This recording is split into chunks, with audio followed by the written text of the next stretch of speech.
fire you just cannot stand. Your people, they go to the promised land.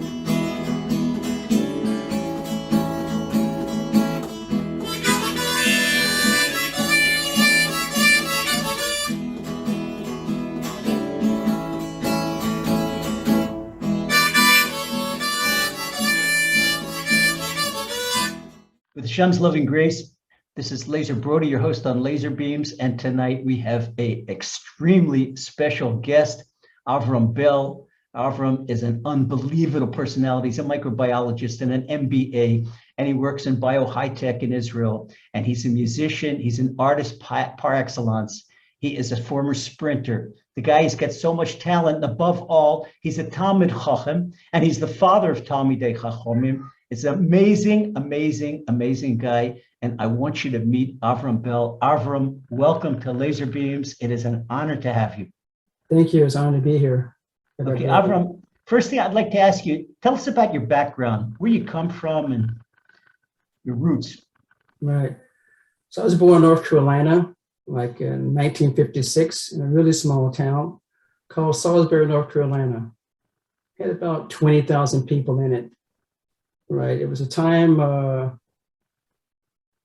when America was separated. You know, you had institutionalized racism in America during that point in time. But my family loved me, took care of me. I didn't really feel it so much. I mean, you notice when you went outside the house, but inside the house, your parents always loved you and supported you and told you you were great, you were smart, you was going to make it in this world. But then in segregation, you'd go into a gas station, there'd be separate restrooms for blacks and for whites. Everything was separate schools, separate restaurants, entrances, separate water fountains. Everything was separate.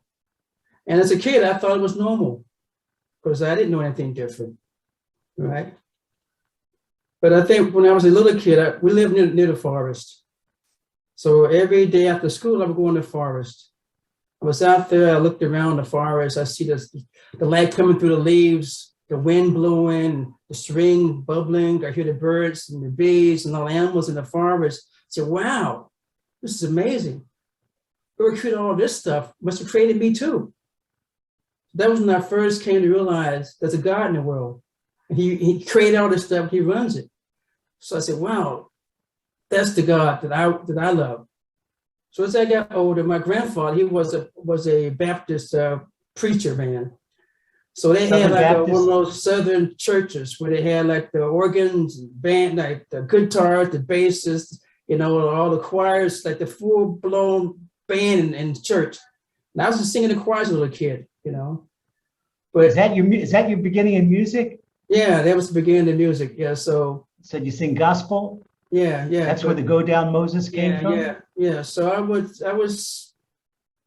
very religious when I was growing up in that type of environment, but as I got older, I realized it wasn't the God that I saw in the forest. It wasn't the same one. So wait, you already felt a personal connection with the Creator way back then? Yeah, as a little kid, like 4 or 5, yeah. Wow.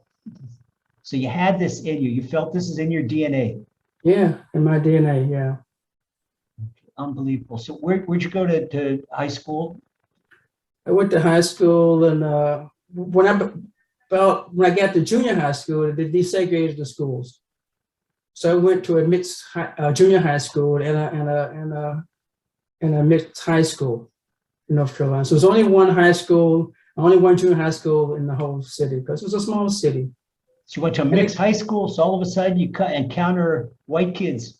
Yeah, white kids, black kids, you know, and I was like one of those nerdy guys in high school. I took algebra and chemistry. I played in the orchestra, played violin in the orchestra, you know, so my brothers didn't like that so much. What violin is your first instrument? It was my first instrument. I started playing when I was 10 years old.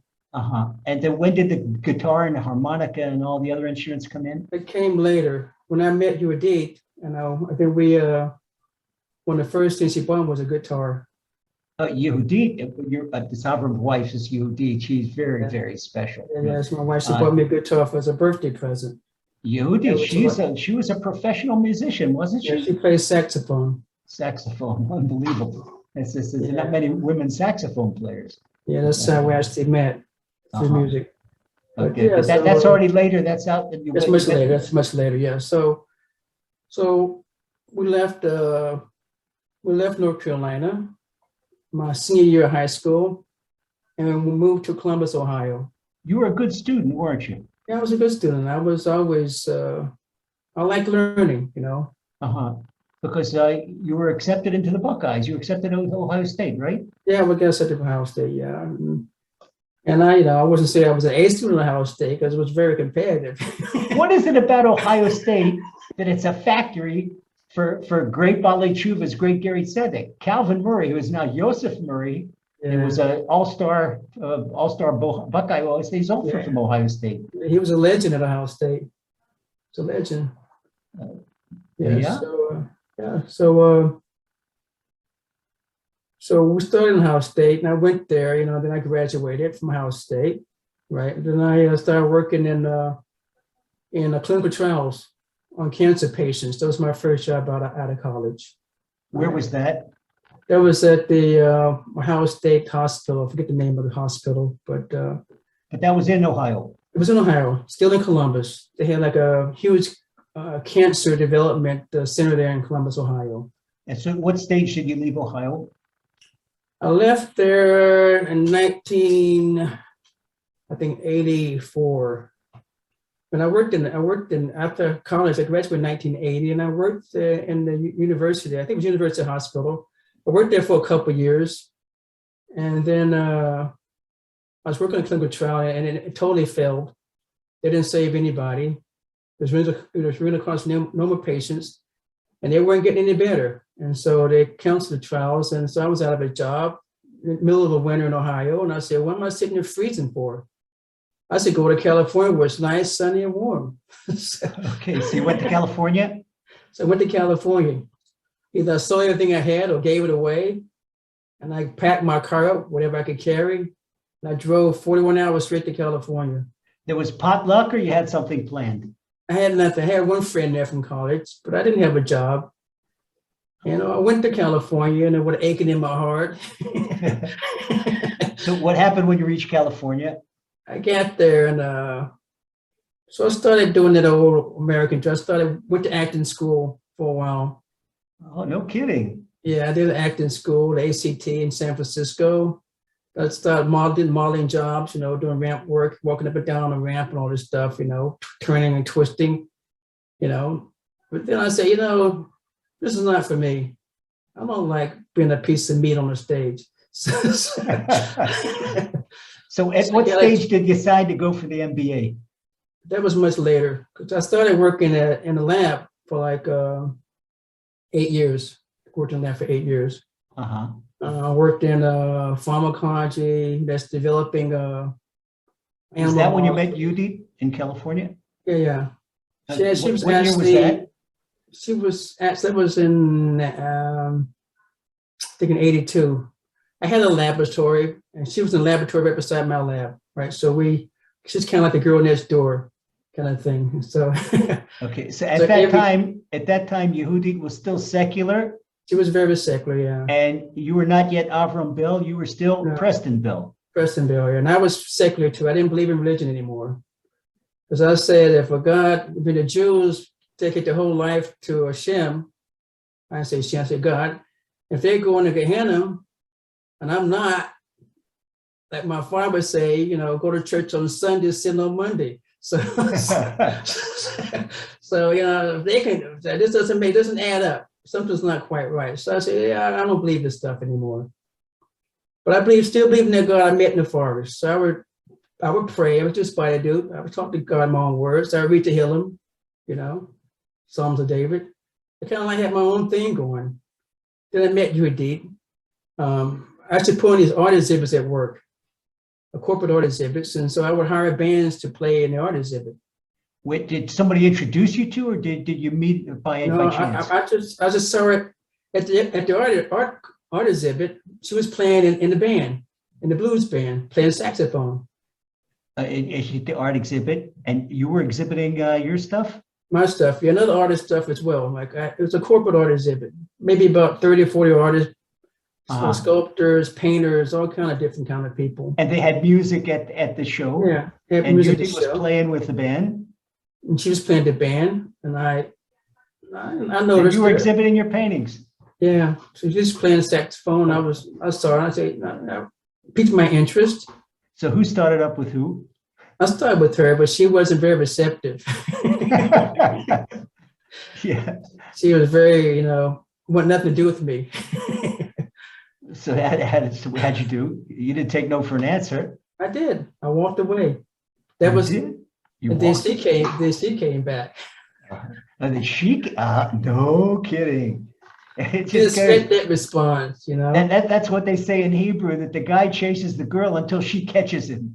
Yeah. That's what it Yeah. wasn't. Well, so she So came we- back, and then what Yeah. happened?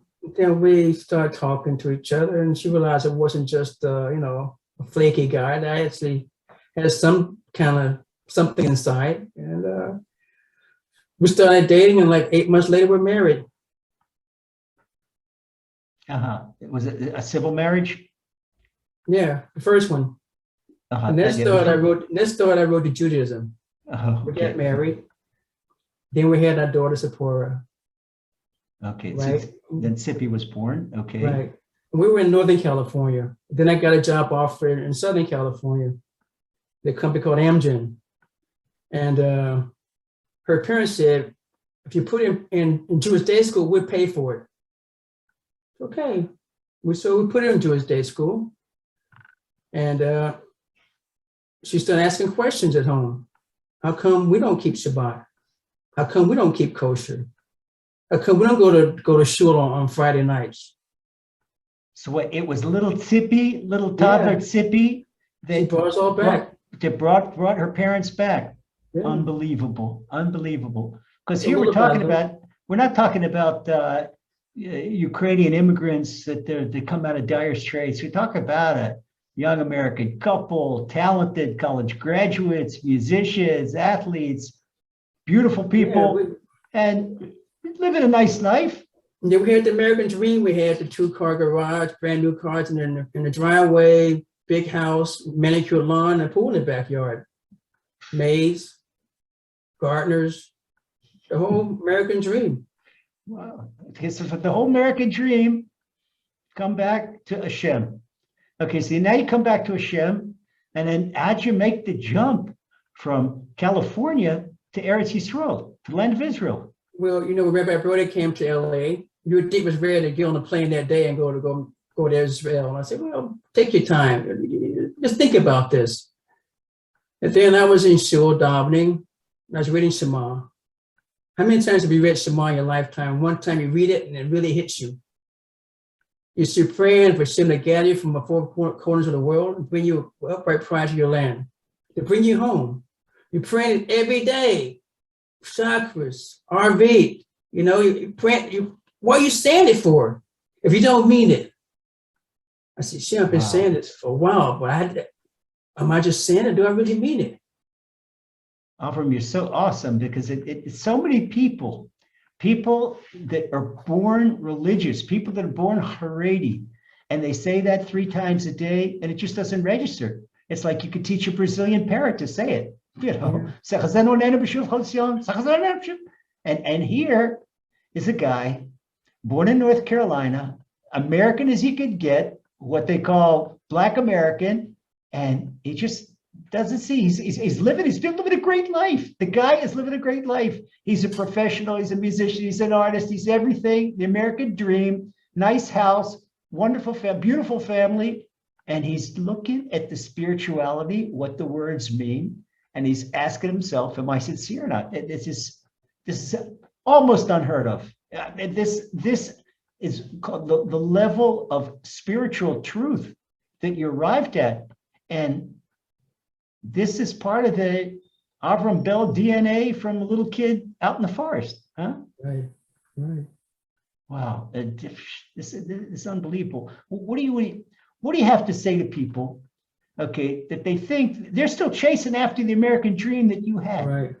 Okay, What do you have to tell somebody like that? Barking up the wrong. Right. Well, making aliyah is not an easy thing. Don't deceive yourself about that. The Rabbi Nachman said, if you get to Israel, you got to be mighty. But to stay in Israel, you got to be even more than that. When I was in America, I thought I had emunah. I really did. I thought I was okay. I'm okay. I go to shul, I keep kosher, I give tzedakah, I learn. I came to Israel, it's a whole different thing. Like I say, when Avraham Avinu came to Israel, there was a famine.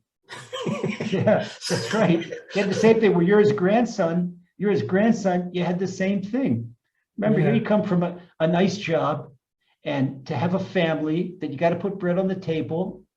And it wasn't easy finding a job, was it? No, it took 2 years to find a job. How long? 2 years. 2 years. 2 years. So where did you get the strength to hold out for 2 years with no paycheck coming in? And that's where the story begins. So at that point, I remember one time I had an interview with Teva Pharmaceuticals. Had to catch a bus to Holyland and transfer a bus and the bus station there, the central bus station, and then catch another bus to Petah Tikva. They get to Holyland, they call me on the phone, Avraham, don't even come. We already hired somebody else. I'm like, what?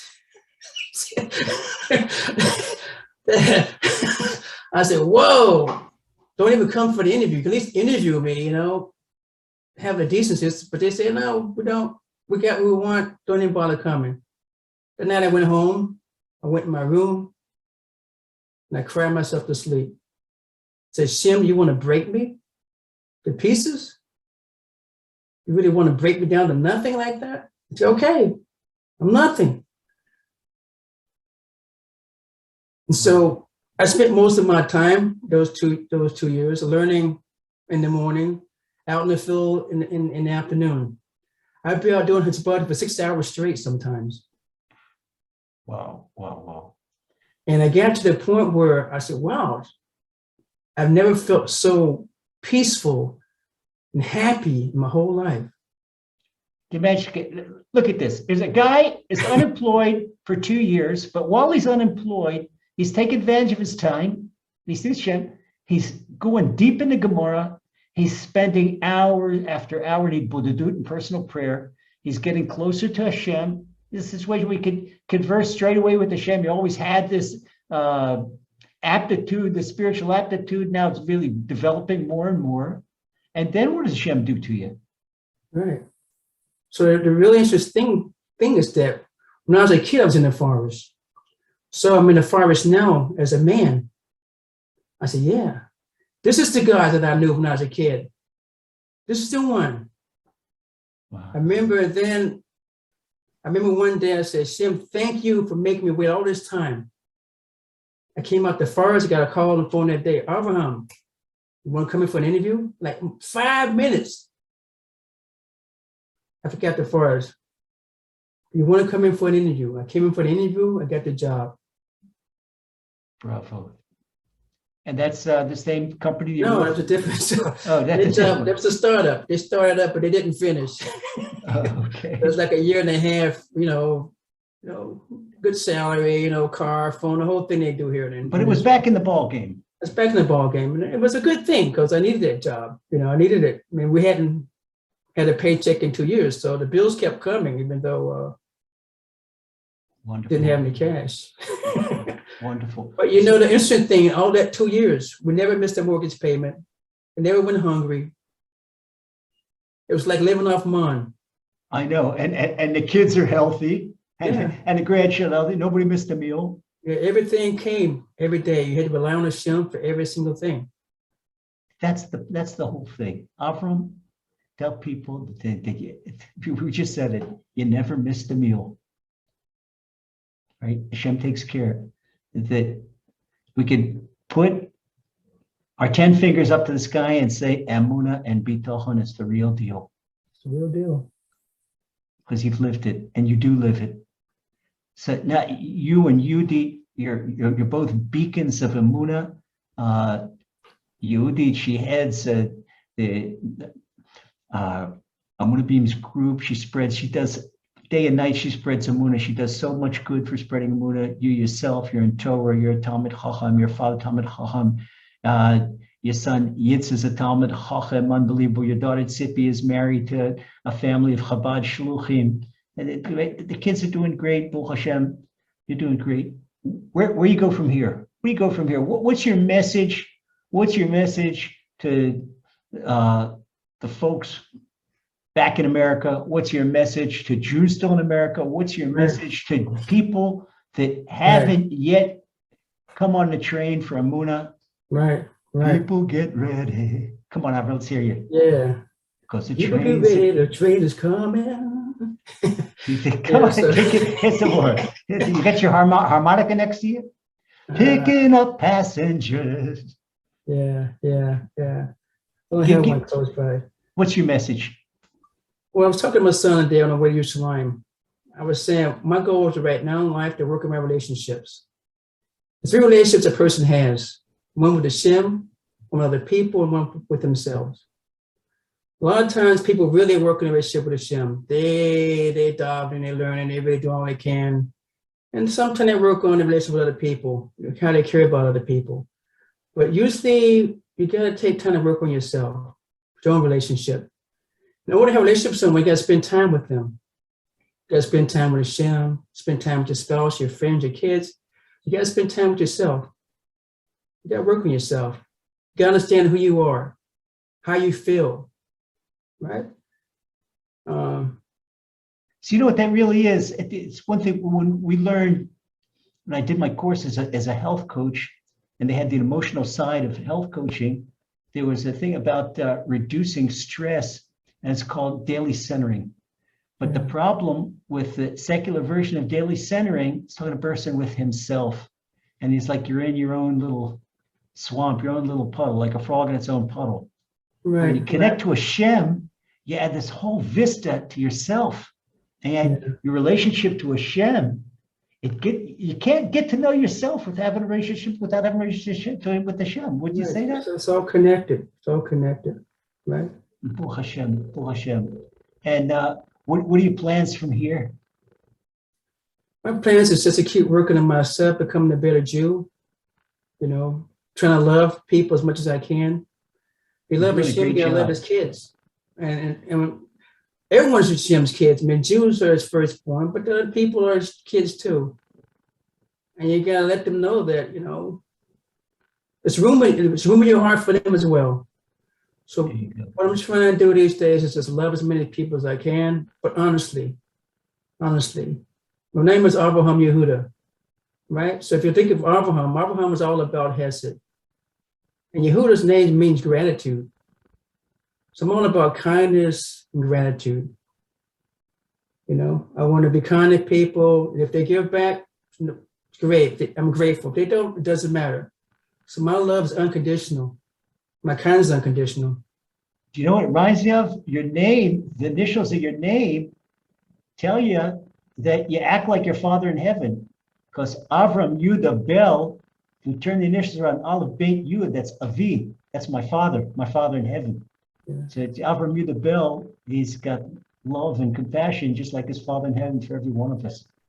Avraham, you are so special and we love you. I want to bless you in the name of Laser Beams and the whole audience and everybody that's listening, that you and Yehudi and your kids and the grandchildren, the ones here, the ones on the way, you should have all the best of divine abundance and material and spiritual blessings, and to be able with those 2 gorgeous eyes to see Mashiach Tzidkenu arm in arm, and hope we dance it together at the coronation of Mashiach. And I want to thank you so much for the time you took out for your busy schedule to be our guest here at Laser Beams. Thank you, Rabbi Brody. Okay, God bless you. Be blessed. All right. Bye.